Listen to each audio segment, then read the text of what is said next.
KVOI, The Voice. Intelligent talk about local issues.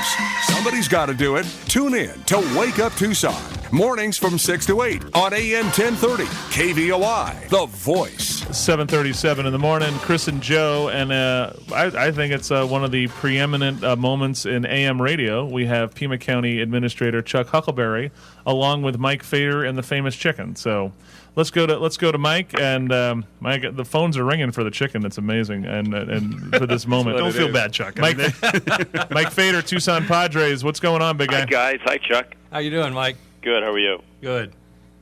This is kind of a momentous occasion. I'm not sure. It's a shame that you guys couldn't put this on video. I think it'd be a classic. Well, if you could put the chicken here, you could do the famous put his beak around mine and Chuck's head at the same time and do it up. So, what's going on? The chicken's all weekend, one night. What's going on? The San Diego Chicken's here Friday, tomorrow night, 7 o'clock. He hasn't been here probably since the early 2001, 2002. I got his autograph back then, Mike. Did you really? Yeah. Well, you've got kids, so if you've got kids, you've seen the chicken, that's for sure. But for me, it's always been great. And Ted and I have gone back to the 80s, early 80s, and I said to him, hey, if I'm back running the club, we need you in here to perform because we got to do it right. And here he is sitting right next to me. So is this the same chicken for forever? This is the exact same chicken since the KGB chicken. What year? 1974. He's sitting next to me right now, beaking me and everything, saying he wants to talk on the radio instead of letting me talk. All right, chicken. So hold on. Here he is. Thank you. This is what happens in Mike Fader's basement.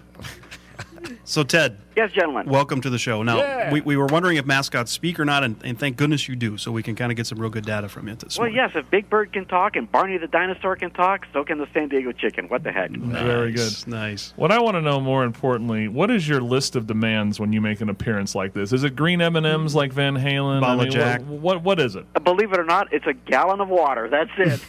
Especially in the desert. Especially in the desert, because I drink every drop of it, and that's all that I ask for. I just go out there and goof around with the fans, and I know from past experiences here when I've been into Tucson, one of my favorite cities, the fans here love to laugh. All these border towns like San Diego, there's a great sense of humor with the fans, and I'm not just saying this to promote the game for Friday night, but the fans here really, they like to cut loose, and it's a pleasure to perform for them. Hey, Ted, just a little history since you've been doing this so long. You're kind of the first mascot in sports that I remember. What's the history of mascots in sports? Did you kind of create a whole industry? Yes, absolutely. I guess I'm the godfather of feathers. Nice. Yes. Nice. Yeah. When I started off in 1974, in the time that I call BC, before chicken, there was no one. Albeit, high schools had mascots and colleges, but it was more on a part-time thing. But on a professional basis, like I've been doing full-time, ever since, was not done, and now it's created a virtual cottage industry to the point where even the Olympics make a big deal over having a character. What is what is the high point of the chicken's career? Don't say coming to Tucson. We don't buy that junk. No. What is the high point of the chicken's career? What is it? The watershed moment, the defining moment. When you perform guitar with your fingers with your claws for Pope John Paul in Rome? No, didn't do that. Although sorry. I've been on stage and I've stopped Elvis cold in the middle of his program, laughing hysterically. I've been on stage with a lot of big name acts, but actually for me, the high point was my grand hatching at Jack Murphy Stadium in San Diego in June of 1979. You got to understand, fellas, I had been working with a radio station for 5 years. They fired me. I was breaking out on my own as a free agent chicken, and on this night, I hatched out of a gigantic 7-foot styrofoam egg to a sold-out audience that turned out this night, and it was a tremendous moment. I felt I was at the peak of my career. Nice. So when Joe and I get fired from this radio, we're going to be stuck in a chicken outfit. So awesome. There's hope still, fellas. Hey, Chuck Huckleberry. Of course, the things go down at Keno Sports Stadium. I can't say the other TEP word anymore because that's not what it is. What does the chicken have to do? What rules does the chicken have to do when he's performing there? Is there anything you don't want him to do? Well, just keep his feathers on. That's all right. There's a bingo game. And don't use any fire stuff. No burning rings. Hey, or anything Ted, like I got that. a text message from a friend.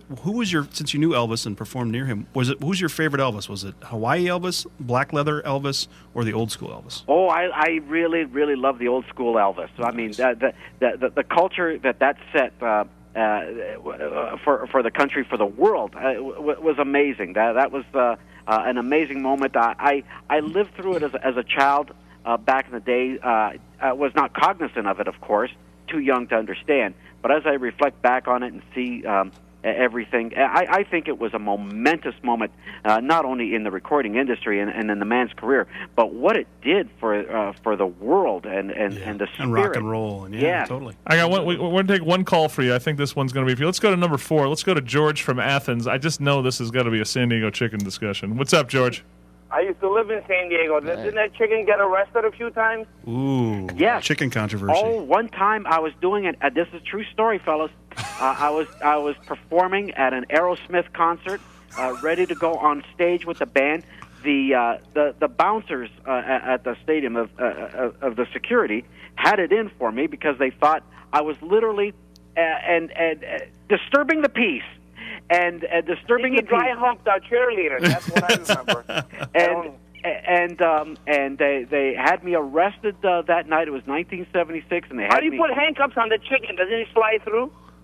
Can you still run for president? Oh, can I still run for? Well, why not? I've got a left wing and a right wing, so I guess that makes me a middle of the road chicken. I like to see your birth certificate. So anyway, all right, George, thanks for calling. I got to take one more call. I still got to get back to Chuck Huckleberry for this guy's appearance. So let's go to Rick Grinnell. He was at his first appearance in San Diego. Holy cow!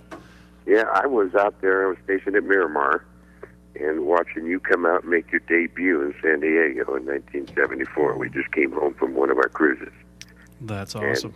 And you said I'm defending America for a chicken? No, but you know what? It just sort of really brings back how much time has passed, and yet how much time hasn't changed at all. And you're still a great personality. And welcome back to Tucson. Ted's the first mascot to receive Social Security check, so God bless him. So good one. I got to tell you, one of the things that I do privately whenever I cross the country and I'm in a restaurant and I see a serviceman in uniform, I always make it a point to pick up the check privately. Nice. And believe me, no one is more appreciative of our forces than I am. I use that line all the time. I mean, these guys are protecting our freedom, so guys like myself can goof around in chicken suits in America. It's a beautiful country. All right. Well, Ted, thank you for coming on. The Famous Chicken. You'll be there tomorrow night at the Keno Stadium. Rick, thanks for calling in with that memory. Mike Fader, thanks for all you guys are doing. And we'll see you out there this weekend at the ballgame. Thank you very much. Take care, fellas. All right. You guys take care. Right. All right, let's get back to the real interview. Well, not that you shouldn't really be insulted by being bumped by the chicken a little bit, right? No, not at all. So, how is in addition, it's a good boon for this town and for the county that there's a occupant at the baseball stadium. Oh yeah, absolutely. We're very pleased that the Tucson Padres are there and playing in what is formerly known as Keno Veterans Memorial Stadium.